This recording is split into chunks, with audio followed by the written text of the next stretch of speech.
Grande BH em Pauta. Os problemas da sua região em debate na Band News FM. Começamos este segundo dia de debates falando sobre o preconceito contra as prostitutas, até mesmo em momentos complicados, como quando elas são vítimas de abuso sexual e tentam denunciar a violência sofrida aos órgãos competentes. Um movimento de abrangência internacional que defende os direitos das mulheres tenta acabar com esse preconceito. Mais informações com Júlio Vieira. Independentemente de usar roupas sensuais, curtas e com decotes, da atitude junto aos homens ou qualquer outro comportamento que venha a ter uma conotação sexual, toda mulher merece respeito, inclusive as profissionais do sexo. Essa é a principal bandeira levantada pela Marcha das Vadias, movimento criado no ano passado no Canadá e que teve 2 passeatas realizadas aqui em BH, uma delas este ano. Sobre o assunto, converso agora aqui no Grande BH em Pauta com uma das integrantes da Marcha das Vadias, a atriz Débora Vieira. Como vai, Débora? Tudo jóia. Essa questão do preconceito em relação às mulheres, ao comportamento delas junto aos homens, ela é mais evidente ainda com essas mulheres que atuam como profissionais do sexo, né? Correto. Existe um julgamento muito cruel por parte da sociedade, e aí no caso das prostitutas, né, ou profissionais do sexo, depende de como cada uma gosta de ser chamada, a gente percebe que existe um julgamento até por parte de outras mulheres. Existem muitas mulheres que não enxergam uma prostituta como um ser humano digno também de respeito. Então isso acaba corroborando também para que elas sejam grandes vítimas do preconceito e muitas vezes de violência mesmo, violência verbal, violência psicológica e aí também violência física e violência sexual. E muitas vezes quando essas mulheres procuram a delegacia, essas prostitutas, para relatar esse abuso sexual sofrido, elas ouvem que elas deveriam se vestir de maneira mais adequada para evitar esse abuso, né? Claro, esse tipo de relato, né, quando a gente escuta, a gente acha absurdo, acha que não existe. Elas são julgadas por isso e a partir daí, aos olhos de muita gente, elas passam a ser vítimas preferenciais de atos de violência e como se elas também tivessem a culpa. Para as prostitutas, isso fica ainda mais grave, porque tanto para muitos homens quanto para muitas mulheres, prostitutas não são pessoas que mereçam ser respeitadas, o que é um absurdo. Tem até alguns relatos que chegaram a vocês de que certas pessoas dizem que prostituta não tem como sofrer violência sexual. Isso, é inconcebível até essa própria lógica, assim, porque o fato de ela oferecer um serviço sexual e durante algum tempo disponibilizar algumas das suas habilidades é porque ela não está entregando o corpo dela e dizendo faça o que você quiser ou me mate. Não, é uma negociação. Não quer dizer que a partir daquele momento ela perca a autonomia sobre o seu corpo. Às vezes os próprios homens e políticos e juízes e delegados e policiais que usufruem do serviço da prostituta são os mesmos que depois condenam. Como se existe alguma imoralidade na prostituição, então tem que se observar que é uma imoralidade social, né? Não pode recair somente sobre as mulheres, né, que prestam esse tipo de serviço. Uma das diretrizes da Marcha das Vadias também é isso, é tentar conscientizar essas prostitutas para que elas mudem o seu modo de agir, para que elas tenham voz, para que elas falem, para que elas relatem esses abusos, para que isso não aconteça mais? Sim, com certeza. Especialmente em Belo Horizonte, nas 2 edições da marcha que a gente fez, a gente teve a adesão da Prosmig e a nossa ideia é tentar conseguir inclusive uma agenda com mais reuniões, com mais encontros, porque às vezes nem elas mesmas acreditam que elas são dignas do respaldo do poder público. Elas já se sentem sujas e aí por isso sentem vergonha ou se sentem inibidas de fazer qualquer tipo de queixa. Isso é muito cruel, porque o Estado ele tem que proteger a todo mundo. Não existe essa distinção de quem merece ou não a tutela do Estado, a proteção, né, para casos de violência.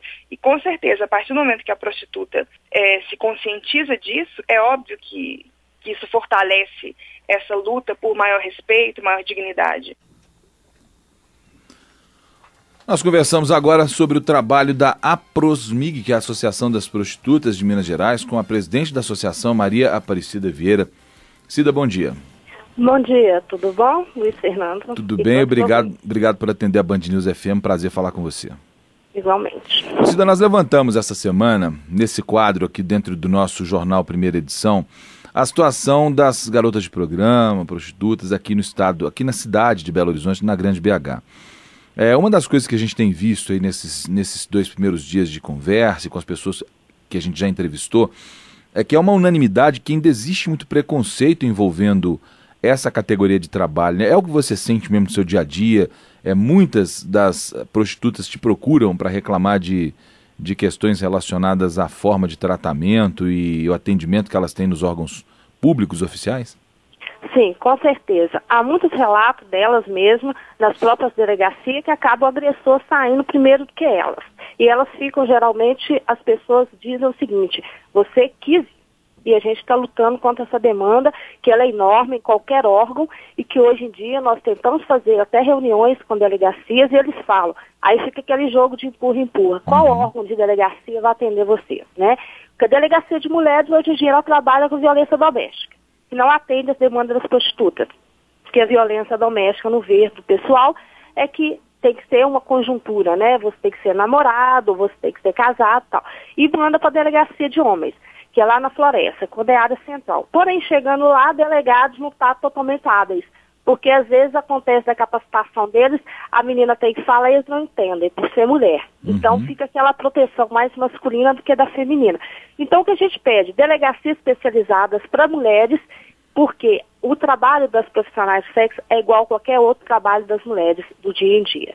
Então é a demanda que qual hoje nós abrimos até o dia Nacional Sem Preconceito, junto à Fundação Doimo, que foi o Miss Prostituta, que alavanca tudo essas questões em questão de direito. E quando a gente tem país legislado como Alemanha, Holanda, Nova Zelândia e alguns países da Austrália, o Brasil, a lei fica ampla para a violência realmente grande contra as mulheres. Essas mulheres que nós estamos falando, aquelas que trabalham, estudam e dedicam o dia a dia ao trabalho.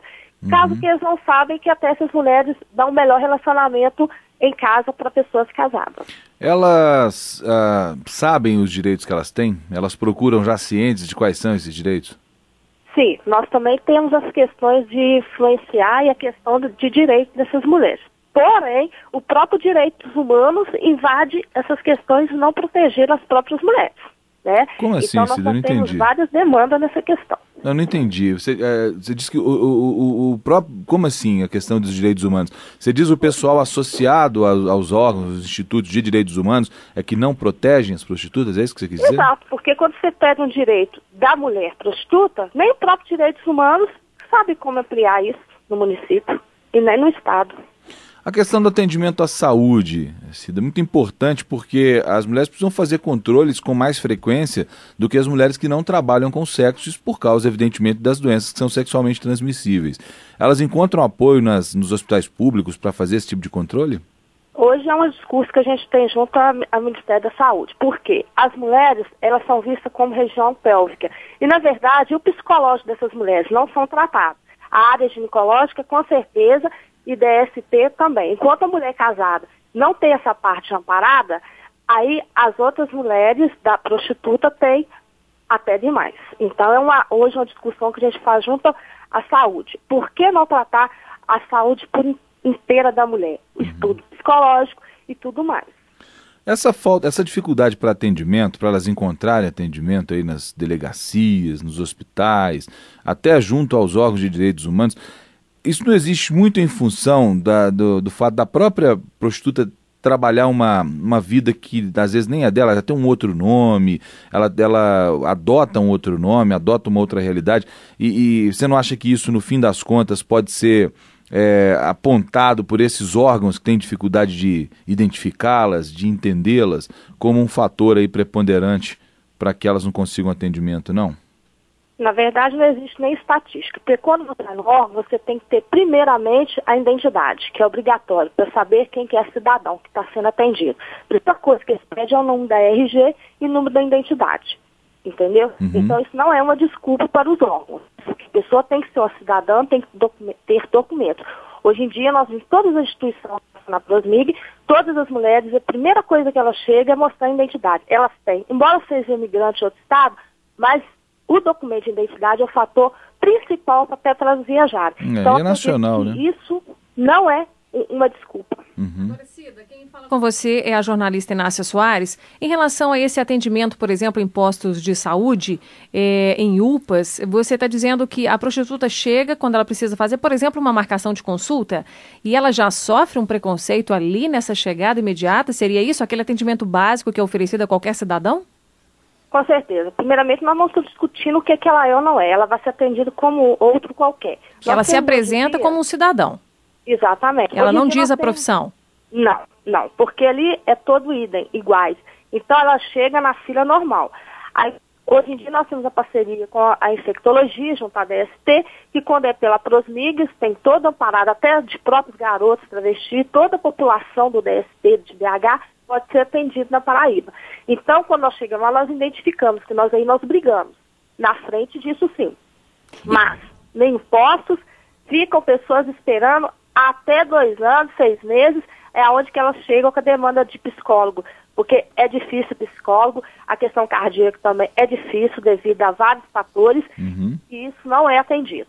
Agora, Cida, e a prevenção? Vocês também fazem campanhas de conscientização entre as mulheres, que são cerca de 4.500 mulheres prostitutas associadas aí à Prosmig? Sim, nós temos um envolvimento junto aos hotéis, que só naquela região da Guaicurus, né? São essas mulheres que vêm também de outro estado. Acontece, às vezes, o próprio cliente estourar a camisinha, mas elas automaticamente já têm todo o atendimento e a gente encaminha para os postos responsáveis, que é a infectologia, e até então, outros órgãos de saúde, psicólogo, questão de cardíaco, não é atendido. Aí nós estamos brigando também para que possa abrir área nessas questões. Bom, Maria Aparecida Vieira, presidente da Associação de Prostitutas de Minas Gerais. Só uma última coisa, Cida, quando a gente fala desse mundo onde vivem as pessoas envolvidas com a prostituição, muitas pessoas que estão nos ouvindo agora pensam imediatamente em uma espécie de submundo, onde todo mundo usa droga, todo mundo bebe além da conta, todo mundo é promíscuo, mas nem sempre é isso que acontece, né? Vocês têm condições, ou tem, pelo menos há um movimento dentro da associação e das outras associações que agregam aí prostitutas, garotas de programa, profissionais do sexo de forma geral, para tentar combater esse tipo de preconceito, que é a visão que as pessoas têm do mundo que vocês vivem e trabalham normalmente? Sim, com certeza, porque a gente trabalha com profissionais que já estejam na profissão, são pessoas mães de família, que têm vários tempos que trabalham com isso e são estudantes até formadas. As outras pessoas estão em situação de prostituição, estão ali para roubar e para usar droga devido ao dinheiro, às vezes, ser mais fácil, sem filtro. Hoje em dia nós temos várias discussões junto aos garotos de programa, as travestis e as trans. Realmente, quem são essas pessoas que estão ali justamente para fazer isso? Embora nós não tenhamos projetos junto ao governo federal, nem estadual, nem municipal, mas nós levantamos junto agora com a Fundação Dome, que é apoiadora dos nossos projetos, por estar ali e visibilizar essas demandas nossas, nós estamos agora plangendo tudo isso. Então vai ser Dia Nacional Sem Preconceito, é isso aí, e trazer também as experiências junto a essas pessoas, para que elas venham conhecer realmente essas pessoas, sem essa visibilidade de marca taxada, que é a visibilidade das marginalidades, que não são nada disso, entendeu? Que as pessoas pensam que as pessoas são. São pessoas como outra qualquer, uma profissão como outra qualquer. Muito bem, Maria Aparecida Vieira, obrigado pelas informações, bom dia para você, viu? Obrigada. Ela tinha falado dessa questão do Miss Prostituta e falou que está tomando uma proporção maior. Agora, isso é interessante, quando a gente ouve uma pessoa que é do meio, né, que é da profissão, ela é prostituta, assume isso de cara limpa, com o seu próprio nome, está nas TVs, está dando entrevista, quer dizer, uma pessoa que tem condições, tem autoridade para falar, porque além dela viver essa realidade, ela não é uma assistente social que trabalha acolhendo pessoas na rua e que não tem a noção exata do que é essa realidade, não. Ela vive essa realidade, ela sabe do que ela está falando. E a maioria tem que se esconder, não pode mostrar a cara por causa desse preconceito mesmo, às vezes preconceito até da própria família. Sim. Muita gente que está nos ouvindo agora pergunta assim, e se você tivesse uma filha nessa situação, você ia ter orgulho disso? Eu falo, eu não sei, eu não tenho uma filha nessa situação. Então eu não sei, eu não posso dizer. O que eu posso dizer é que eu tenho que respeitar, seja da minha filha, da minha mãe, da minha mulher ou de qualquer amigo, parente ou pessoa próxima, respeitar a opção que a pessoa fez, né? E uma profissão que ela abraça nada mais é do que uma opção que ela está fazendo. Com as suas consequências, com seu ônus e seu bônus. Sempre, qualquer escolha. Por isso que a pessoa tem que ser adulta. porque ela vai assumir as consequências e os ônus do que ela está escolhendo como meio de vida.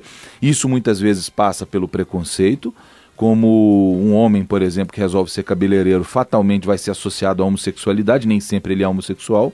O sujeito que corta meu cabelo, por exemplo, não tem nada de homossexual, é cabeleireiro, mas vive vivendo esse tipo de preconceito. É uma consequência, menor talvez para ele, maior para outras pessoas. Mas enfim, isso é muito comum de acontecer e as pessoas têm que estar habituadas a isso. Agora o interessante, que eu queria resumir, é essa necessidade de se regulamentar uma profissão como essa. Por que os governos continuam fechando os olhos para a existência dessa profissão?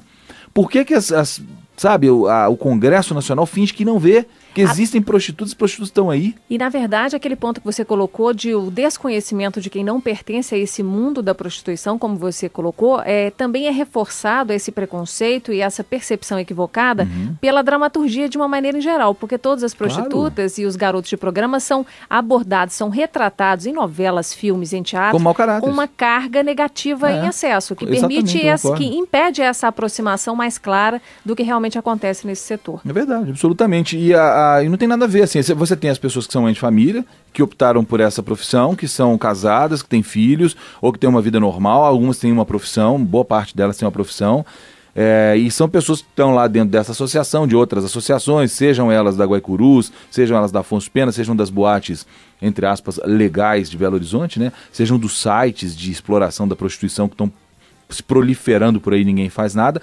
Essas pessoas estão aí, elas existem, e os legisladores continuam fingindo que não vê. E o interessante é o seguinte, eu tenho certeza que provavelmente muita gente que está nos ouvindo vai falar assim, inclusive os legisladores são filhos de algumas delas, que é uma piada meio sem graça, que é óbvio que alguém vai fazer, e eu vou dizer independente disso, né? E se forem também, não pode ser motivo para preconceito ou para que se finja que essas pessoas não existem. Porque aí dá espaço para os mau caráteres, as pessoas estão, como ela disse, em situação de prostituição, que estão se prostituindo para usar droga, que estão se prostituindo para roubar, e essas pessoas são as pessoas mais perigosas. Se isso fosse regulamentado, cadastrado, tivesse todo um caminho correto a percorrer, quem procura esses serviços e que também não tem nada por que ser julgado, essas pessoas elas teriam condições de procurar nas fontes corretas e evitar se associar a ladrões, a bandidos, assassinos, a usuários de drogas, etc., né?